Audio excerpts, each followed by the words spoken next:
Olá, pessoal. É com muita alegria que estamos iniciando mais um encontro produzido pela Casa de Kardec, a Amélie Boudet, a nossa FEAC Minas. Iluminação, o Evangelho da Razão. Para nós é um motivo de muita alegria estar com vocês. Espero que esse trabalho esteja contribuindo para nos aproximar cada vez mais da mensagem do Evangelho do Cristo. Que possamos, nestes momentos, aproveitar da melhor maneira os conteúdos veiculados, mas também abrir o nosso coração, a nossa sensibilidade para o contato com os nossos amigos do mundo espiritual, que carinhosamente visitam os lares, levando a mensagem, o consolo, esclarecimento, a amizade e os recursos terapêuticos necessários para as nossas dificuldades, para os nossos familiares. Que esse encontro de hoje tenha, portanto, um processo que favoreça o nosso intercâmbio com Deus, como filhos da criação. Se conosco, Senhor Jesus, querido amigo, agora e sempre. Que assim seja, graças a Deus. Caríssimos companheiros, companheiras, nós temos no Iluminação, Evangelho da Razão, um desafio, trabalhar o Evangelho à luz da evolução, ou seja, trabalhar com o Evangelho utilizando a chave bendita do Espiritismo que abre os portais do entendimento para compreendermos o que o Evangelho nos oferece em seu símbolo, guardando pérolas que, à medida em que nos aproximamos em busca, elas se revelam como a representação do próprio Deus na nossa intimidade. Os nossos potenciais espirituais que vão sendo revelados pelo nosso esforço e pelo auxílio do trabalho, dos amigos, da amizade que este encontro sugere. Então sejam todos bem-vindos. Pessoal, amigo, o tema de hoje, desafiador. O Evangelho sempre proporciona para nós instantes muito especiais, não é mesmo? Nós estamos trabalhando com a passagem em torno de João Batista, precursor, aquele que na afirmativa de Jesus foi o maior dentre as mulheres. João Batista representa o desenvolvimento da lei mosaica, nos planos das conquistas, na superação dos valores humanos, da nossa humanidade.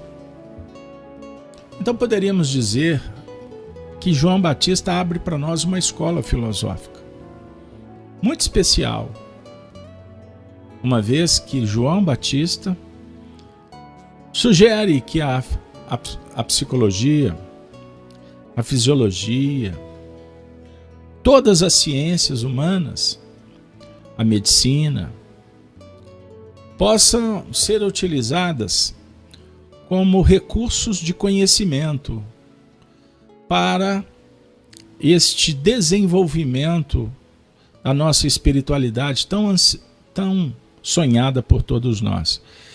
E a dialética da ciência está em harmonia com a mensagem do Evangelho, ou seja, da proposta do desenvolvimento do nosso senso moral, do nosso sentimento sagrado, intitulado amor, fé. Por isso, nos sentimos muito seguros e felizes com João Batista, que amplia as nossas percepções de uma forma simbólica.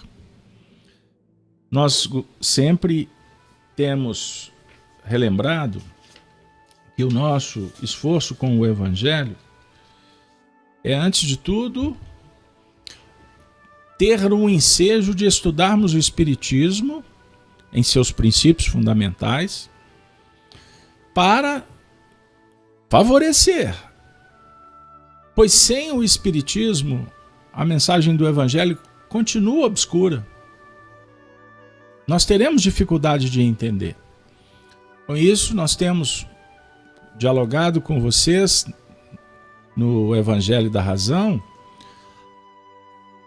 acerca da importância sempre de procurar os princípios básicos em cada versículo, em cada passagem. Quais são os princípios básicos? Deus, Jesus, Espírito, Perispírito, reencarnação, imortalidade, vida futura, influência dos Espíritos em nossas vidas, na natureza, livre-arbítrio, causa e efeito. São princípios básicos da doutrina, que a gente insiste em repetir, que estes princípios, na verdade, eles são facetas do aprendizado, ao nível da nossa busca do desenvolvimento da teoria moral. O que eu quero dizer com isso? Que virtude se unifica com outra virtude. Todas as virtudes dialogam. Todos os princípios são irmãos. Porque a proposta não é a nossa harmonização. A arte do viver propõe que nós façamos ajustes nos contrastes. Imagine uma música de uma nota só. Qual é o papel do músico, do poeta? Fazer o encadeamento das notas para oferecer essa arte da musicalidade, da melodia, da harmonia, do ritmo, todos os princípios da música. Então são ajustes. Aí os filósofos costumam dizer que o samba de uma nota só, ele não tem uma nota só. Só para fazer uma brincadeira com esse samba tão bonito, intitulado Samba de uma Nota Só. A nota só, ou uma nota só, poderíamos consubstanciar numa lei. A lei do amor. A lei do amor é que sustenta todas as outras leis. O que vocês acham da sugestão? Isso é uma dedução que eu faço junto com o grupo. Certo? Se não tiver amor, não tem sentido para dialogar em outros terrenos. Então essa é a ideia. Então agora, sem delongas, eu vou trazer o texto que nós temos trabalhado em torno do precursor, João Batista. Posso prosseguir? Então, nesse momento, nós vamos entrar no Evangelho. Vamos fazer uma aventura lá nos tempos de Jesus, de João Batista, para acompanhar o que foi registrado por Mateus no seu capítulo 3, versículo de 1 a 12. Vamos lá. E naqueles dias apareceu João Batista pregando no deserto da Judéia e dizendo: arrependei-vos, porque é chegado o reino dos céus. Porque este é o anunciado pelo profeta Isaías, que disse: voz do que clama no deserto, preparai o caminho do Senhor, endireitai as suas veredas. E este João tinha seus vestidos como pelos de camelo e um cinto de couro em torno de seu lombo. E alimentava-se de gafanhotos e de mel silvestre. Então ia ter com ele Jerusalém e toda a Judéia e toda a província adjacente do Jordão. e eram por ele batizados no Rio Jordão, confessando os seus pecados. E vendo eles, muitos dos fariseus e dos saduceus que vinham ao seu batismo, dizia-lhes: raça de víboras, quem vos ensinou a fugir da ira futura? Produzi, pois, fruto dignos de arrependimento. E não presumais de vós mesmos, dizendo: temos por pai Abraão, porque eu vos digo que mesmo destas pedras Deus pode suscitar filhos a Abraão. E também agora está posto o machado à raiz das árvores. Toda árvore, pois, quem não produz bom fruto é cortada e lançada no fogo. E eu, em verdade, os batizo com a água para o arrependimento. Mas aquele que vem após mim é mais poderoso do que eu, cujas alparcas não sou digno de levar. Ele vos batizará com o Espírito Santo e com o fogo. Por fim, em sua mão tem a pá, e limpará a sua eira, e recolherá no celeiro o seu trigo, e queimará a palha com fogo que nunca se apagará.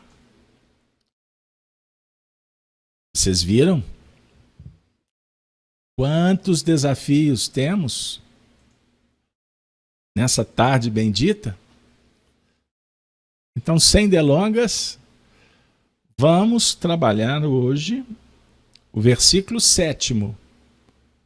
Se vocês me permitem, eu vou reler só o 7, pois nós vamos nos deter, sem fazer conexão com a última semana. Você que está chegando no nosso canal, acesse os vídeos anteriores. E vendo eles, muitos dos fariseus e dos saduceus, que vinham ao seu batismo, dizia-lhes: raça de víboras, quem vos ensinou a fugir da ira futura?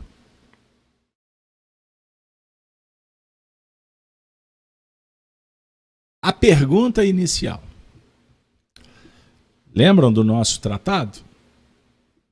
Nós temos que procurar princípios doutrinários.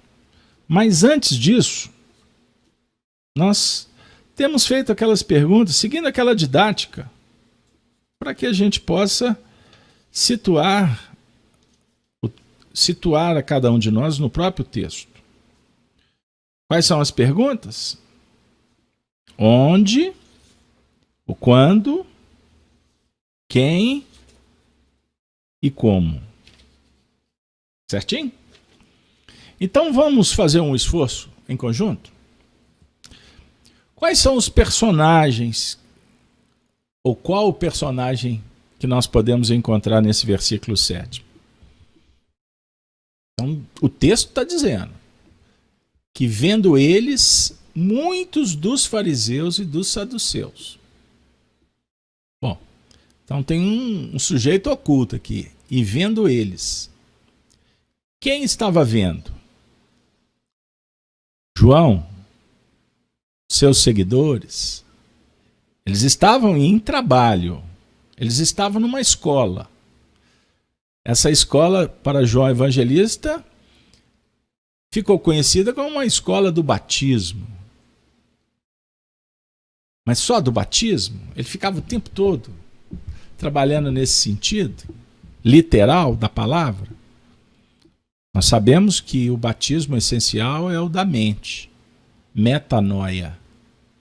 Mudança.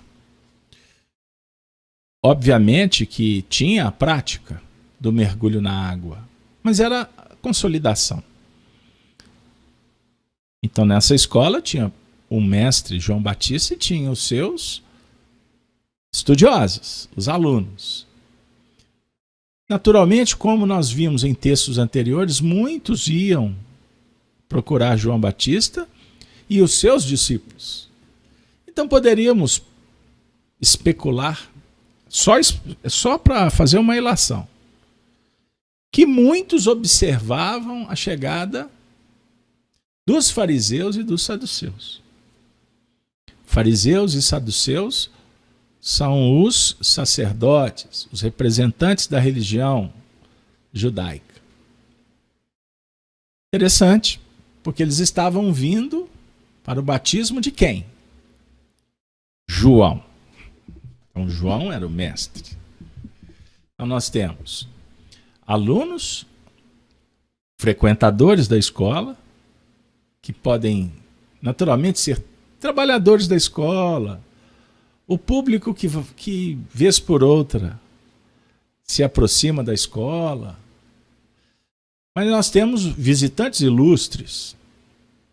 Ou será que são ilustres?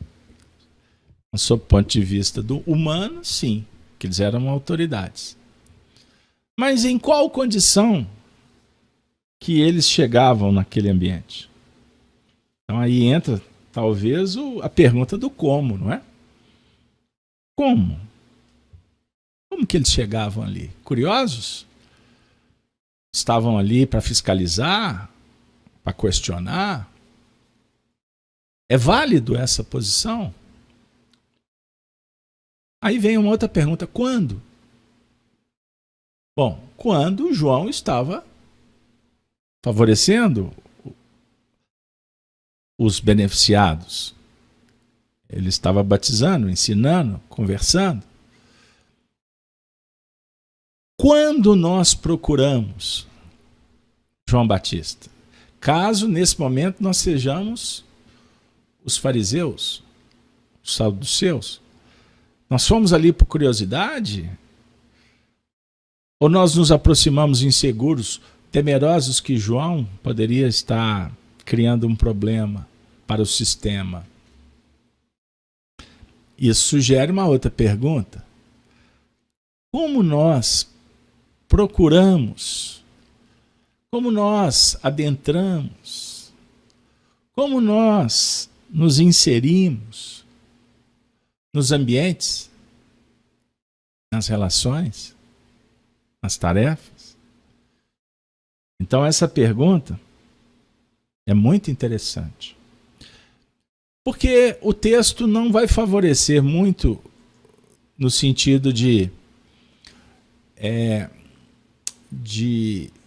o detalhamento do como, porque se não for em nível íntimo, ele não vai sugerir assim, muitos elementos. Por exemplo, como entraram, né? Aí eles entraram com roupas, eles entraram e se assentaram, eles entraram fazendo o quê? Observem, quantas perguntas. O onde é uma outra pergunta. O onde a gente está vendo que é no Rio Jordão. Pegaram?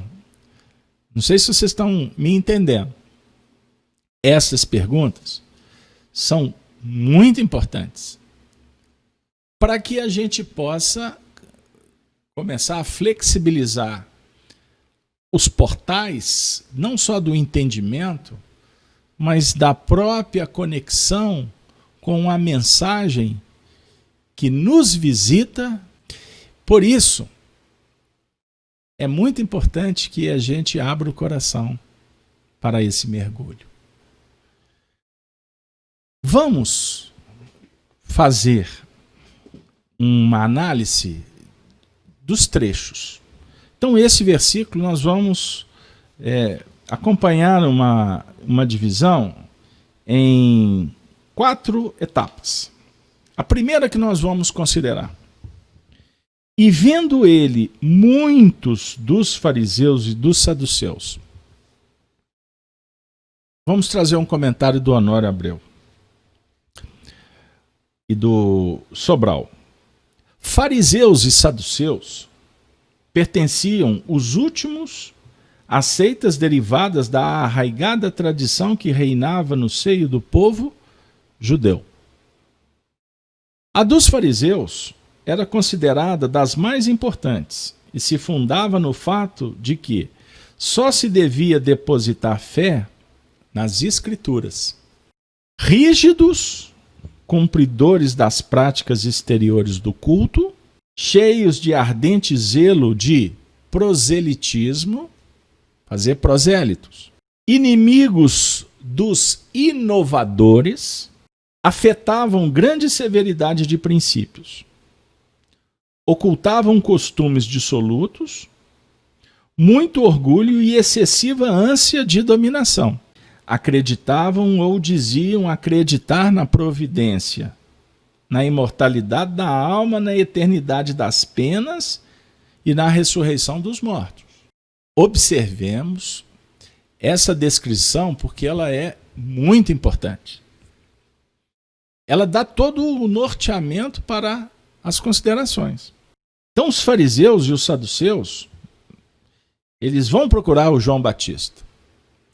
Pelas características aqui descritas, eles estavam indo como uma pessoa necessitada, como um coração que estava vivendo sua expiação, querendo encontrar forças para superar, ou indivíduos que estamos em prova, sendo testados e precisando de consolo, precisando de uma mão amiga. Eles estavam indo ali doentes, leprosos? Não. Rígidos, intolerantes, vinculados aos ritos exteriores do culto. Pessoal, os fariseus lidavam com a religião dentro do templo. Isso é muito importante a gente lembrar. E a fé era depositada na Escritura. O que estiver fora da Escritura não dialoga com a fé. Ardente proselitismo. Você frequenta o culto? Você tem ido ao templo? Se não arredavam pé dos seus princípios. Eles eram contra as inovações. João Batista exercia o seu mandato fora de todo esse rigorismo da letra. Não seria correto imaginar um fariseu procurando João Batista na posição de um cordeiro, de um aprendiz, de alguém interessado, sensibilizado. Os fariseus ocultavam costumes dissolutos, ou seja, eles eram hipócritas. A hipocrisia imperava. Por isso que nós vamos entender o porquê Jesus fez afirmativas peremptórias, fortes, acerca dos fariseus. Porque eles pregavam e não viviam. Orgulho excessivo, orgulho e egoísmo não dialogam com virtude. Por isso é que geram dúvida e separatividade. Tem coerência o que eu estou dizendo? Um exemplo, preguiça dialoga com arrogância. O egoísmo gera separatividade. Como que nós entendemos a caridade na visão espírita? Caridade é benevolência, é uma virtude. Indulgência é outra virtude. Perdão é outra virtude. Então a caridade, ela está dialogando aqui com 3 virtudes. É isso que nós estamos dizendo.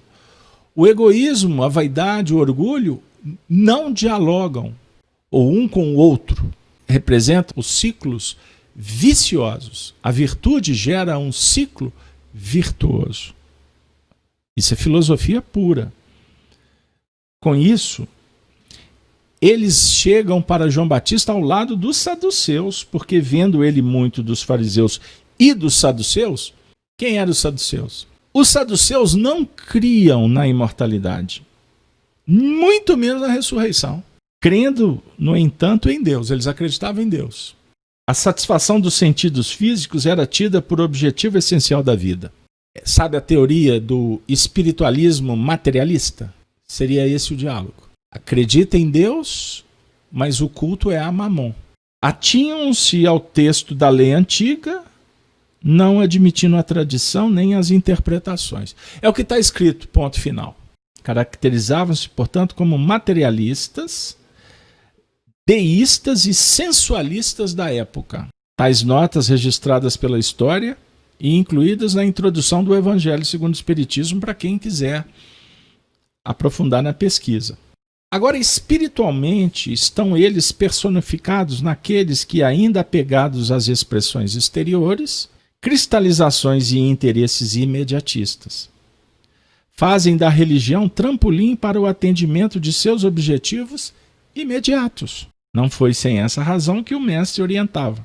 Na cadeira de Moisés estão assentados os escribas e fariseus. Observai, pois, e praticai tudo o que vos disserem. Mas não procedais conforme com as suas obras, porque dizem e não praticam. Hipocrisia.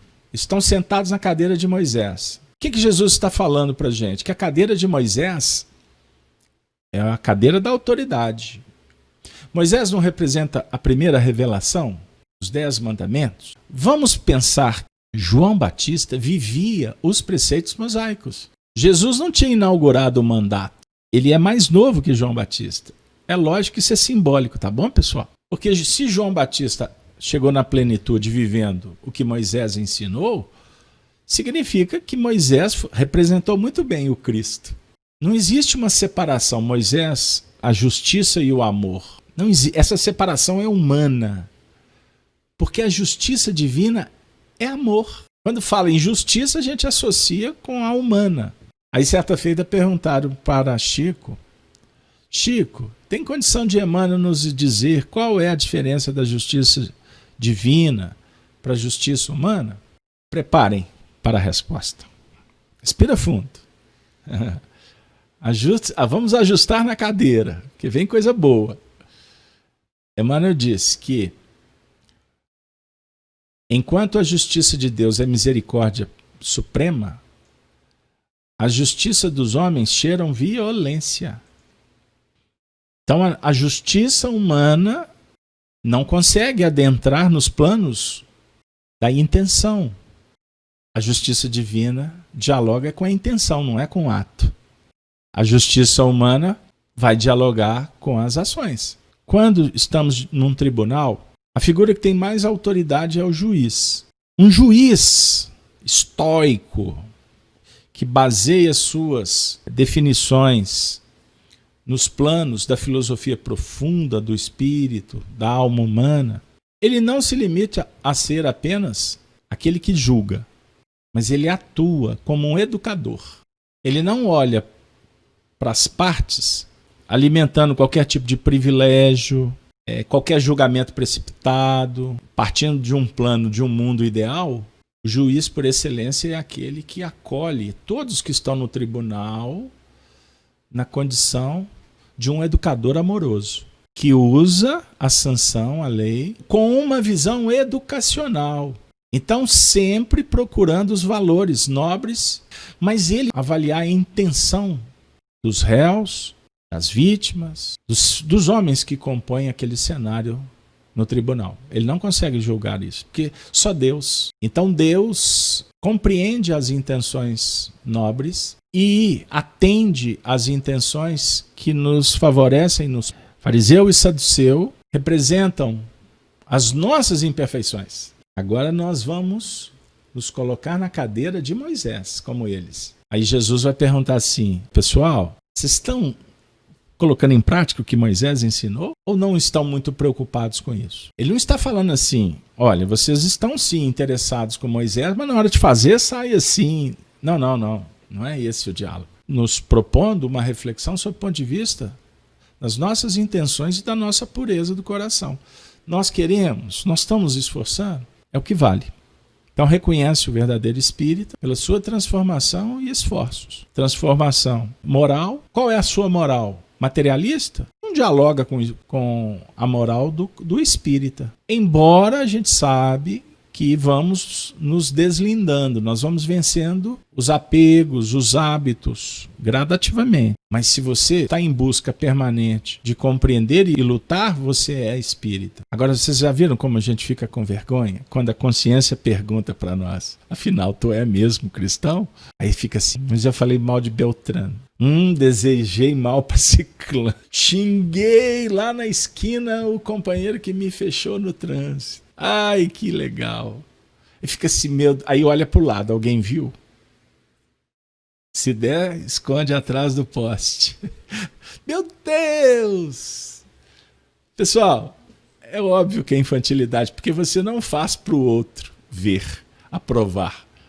Isso tem a ver com inserção social de jovens espiritualmente falando. Nós temos muito interesse que a sociedade nos receba muito bem e nos aplauda.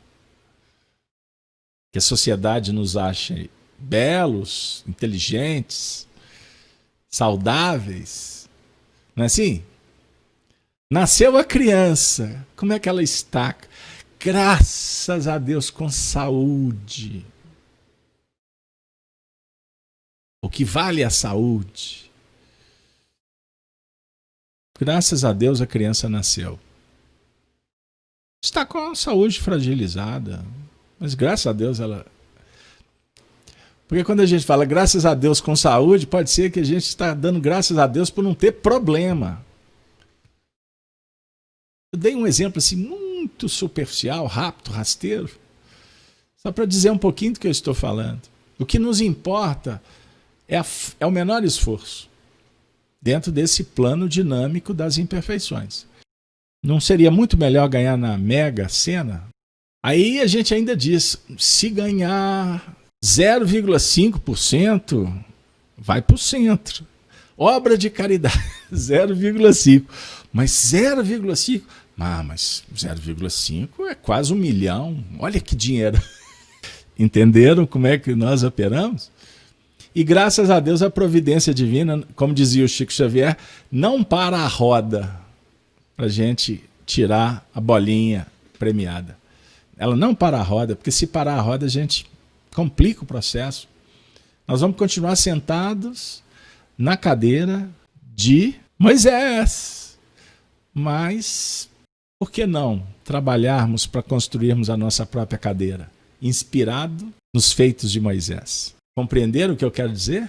Então não é o lugar, não é a posição, é o que está acontecendo no nosso coração, quais são as nossas intenções. Compreenderam?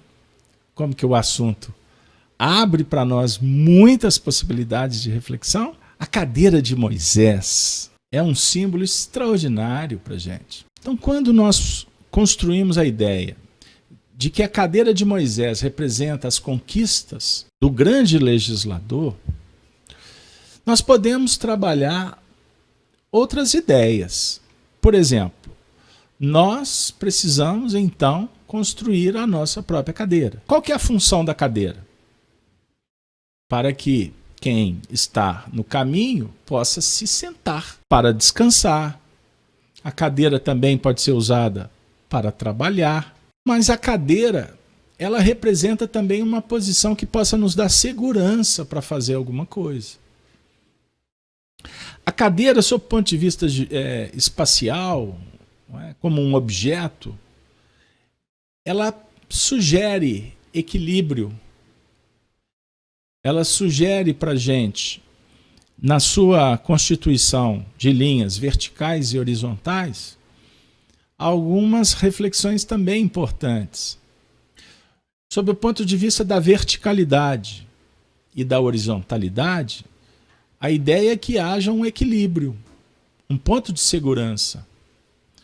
Então, quando falamos em linhas verticais, naturalmente nós vamos nos recordar da intuição, do sentimento, que precisam de estar em conexão, no caso, as emoções, os sentimentos, com o alto, ou seja, sentimento iluminado, sentimento ajustado a um processo de produção, de produtividade, e não os sentimentos que nos colocam em situações difíceis. Compreenderam? E como é que a gente vai conseguir isso? Aprendendo a lidar na horizontal. Então tem a linha vertical, que é o sentimento, e a linha horizontal, que é a razão.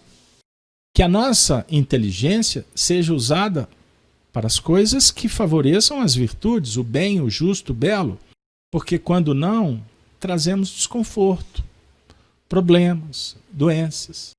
Tem pessoas que utilizam a inteligência para favorecer a discórdia, as doenças, os comportamentos difíceis. São muito inteligentes no trato da ociosidade. Para impedir a luz, utiliza-se a inteligência. Por ser um homem da ciência, que usa da razão, não significa que tem sabedoria. Pode-se arquitetar muitas teorias convincentes para confundir, para dividir. Compreenderam? Então a construção da cadeira, pessoal, de Moisés, vamos pensar o seguinte: Jesus não tinha cadeira. Estão de acordo? Jesus não tinha uma pedra que recostar a sua cabeça. Quer dizer, ele já estava num outro patamar.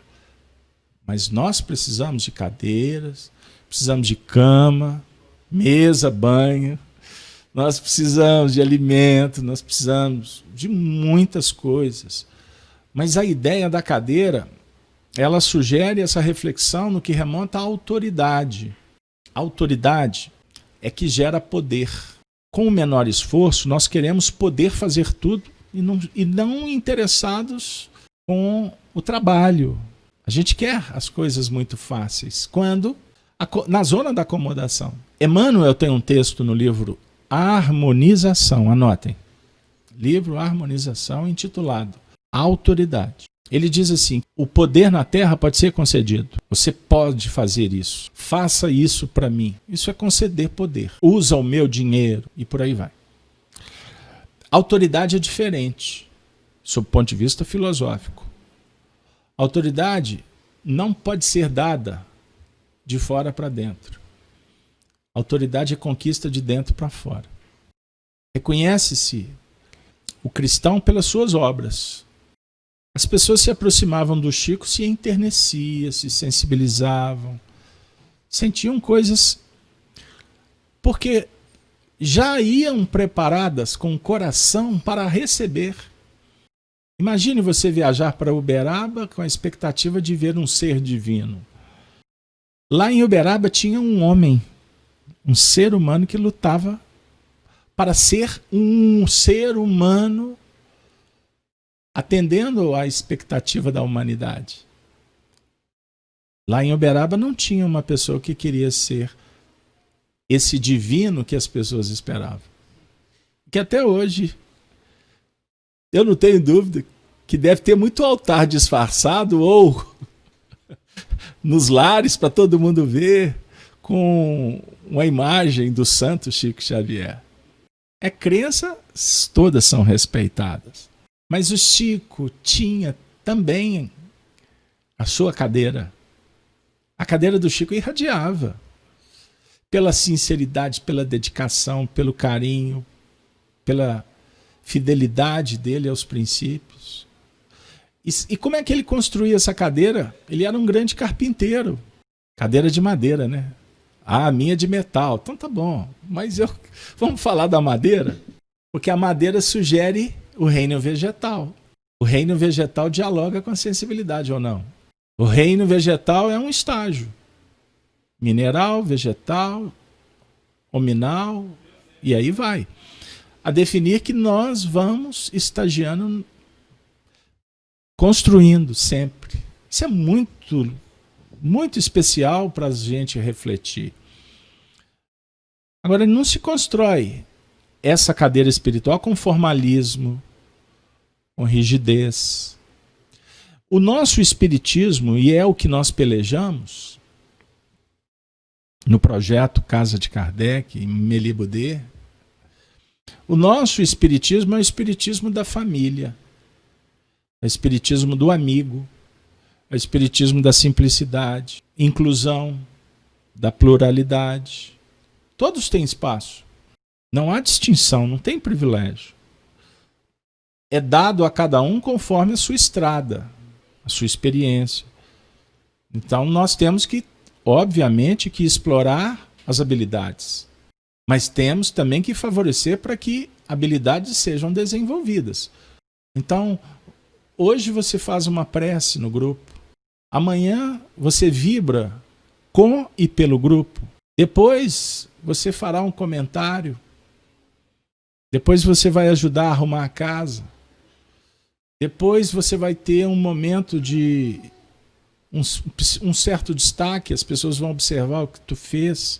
Mas dentro de um fluxo, de um refluxo, de uma dinâmica cadenciada, orquestrada pelos espíritos. E nós, homens, tentamos favorecer para que as coisas aconteçam. Mas ninguém é melhor do que ninguém. Então não tem formalismo, não tem rigorismo. Lá na região da FEAC, pessoal, nós nunca interessamos em colocar um outdoor. Venha conhecer, endereço tal. Porque isso não funciona com o evangelho. Agora, é diferente quando alguém, frequentador, chega no vizinho que passa por dificuldades. Eu vejo que você tem tanta fé. Não, nós somos todos um grupo de oração. Queres conhecer? Eu preciso. Aí, de repente, o indivíduo aparece, é acolhido, vai observar que não tem interesses materiais, ele não tem que pagar nada. Ninguém ali está interessado em olhar para se ele usa batom, se ele usa salto alto, que cor que é a camisa ou vestido. Aí ele falou assim, engraçado, aqui eu não tenho que dar satisfação, ninguém talvez nem me perguntou o nome, porque há um respeito. O acolhimento não significa que você tem que bater papo, ou que você tem que saber o que é desnecessário, simplesmente para fazer uma acomodação social. Não. Você é acolhido por ser cristão. Se vocês pesquisarem o livro Paulo e Estevão, registrem para não esquecer. Registre porque esse ponto é importante. Quando Estevão é acolhido, Gesiel, né? Depois passa a ser, ele é batizado Estevão. Ele é acolhido e ninguém perguntou de onde ele veio. É uma história muito bonita.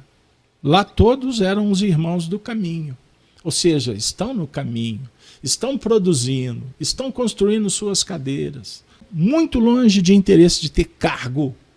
A gente se prepara sabendo que a vida vai nos trazer encargos.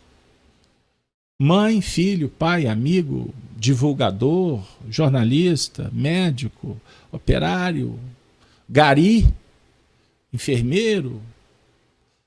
Todos somos irmãos. É isso, só isso. Ou só tudo isso. Isso é muito especial, é uma mensagem consoladora. E nós estamos percebendo que o tempo está finalizando e a gente só fez a metade do versículo. Raça de víboras. Uma construção e uma desconstrução. Nós vamos pedir à espiritualidade licença para continuar esse mesmo versículo na próxima semana. Porque ele ainda tem muito que nos dizer. O importante é que nos sintamos irmãos, amigos, motivados para fazer melhor. Para fazer com qualidade.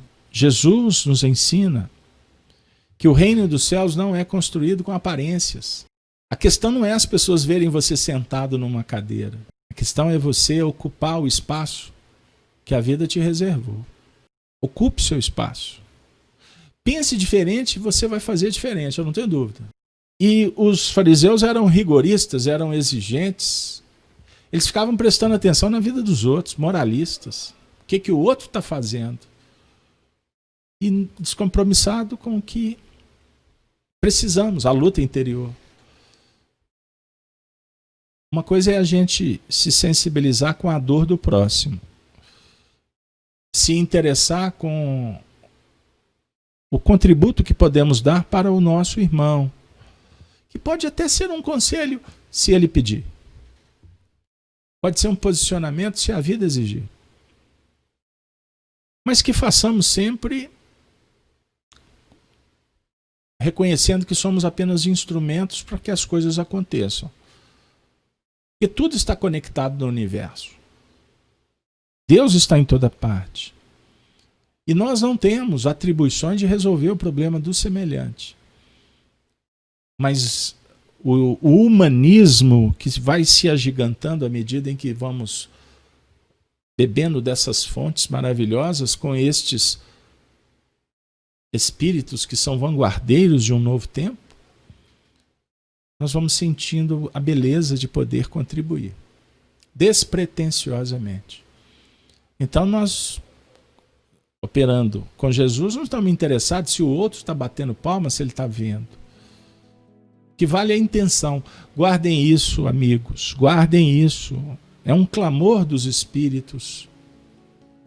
O que vale para a espiritualidade não é o fato, o ato. Para a espiritualidade e para a nossa evolução, o que importa é a intenção. E quando alguém disser assim, mas de intenção o cemitério está cheio, que você possa, conosco, refletir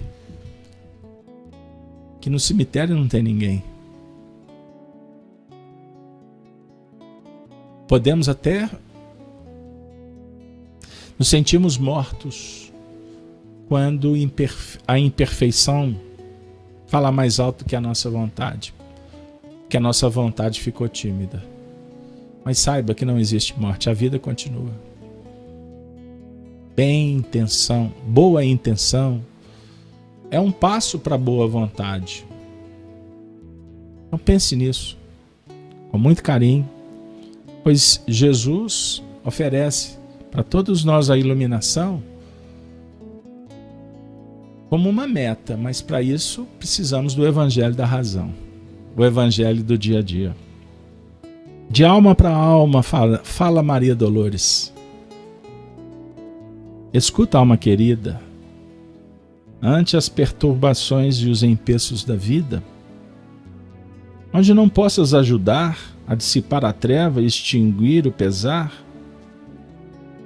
nada fales em vão. Uma palavra às vezes tão somente na moldura de um gesto irreverente basta para espancar o coração. Se anota sombra e dor por onde jornadeias, dá consolo e respeito às aflições alheias. Tempo vai, tempo vem. E assim como o carvão se faz diamante puro, na forja do destino em louvor do futuro, todo mal se converte em coluna do bem. Tempo vai, tempo vem. Usa o verbo, esparzindo novas luzes. Não condenes, não firas, não acuses. Onde enxergares pedra, lodo e espinho, cobre de paz e amor as lutas do caminho. Lembremos nossos erros, teus, meus. Todos sofremos provas, alma boa. Trabalha, serve, ajuda, ama, abençoa e encontrarás contigo a presença de Deus. Lembremos nossos erros, teus, meus. Mas se encorajes com as bênçãos de Deus. Maria Dolores, abençoar-nos, atendendo os clamores, diminuindo nossas dores e nos fazendo recordar dos amores, dos benfeitores, dos autores da vida divina. Que o Senhor esteja conosco, nos abençoe nesses momentos de iluminação. Que o Evangelho da razão nos auxilie nessa jornada renovadora. Meus amigos, minhas irmãs, chegamos no momento final para nos despedir. E como temos como meta, como dístico, encerramos relembrando os cristãos dos primeiros tempos. Ave Cristo, Ave Cristo, Ave Cristo sempre. Até a próxima semana com o Evangelho da Razão.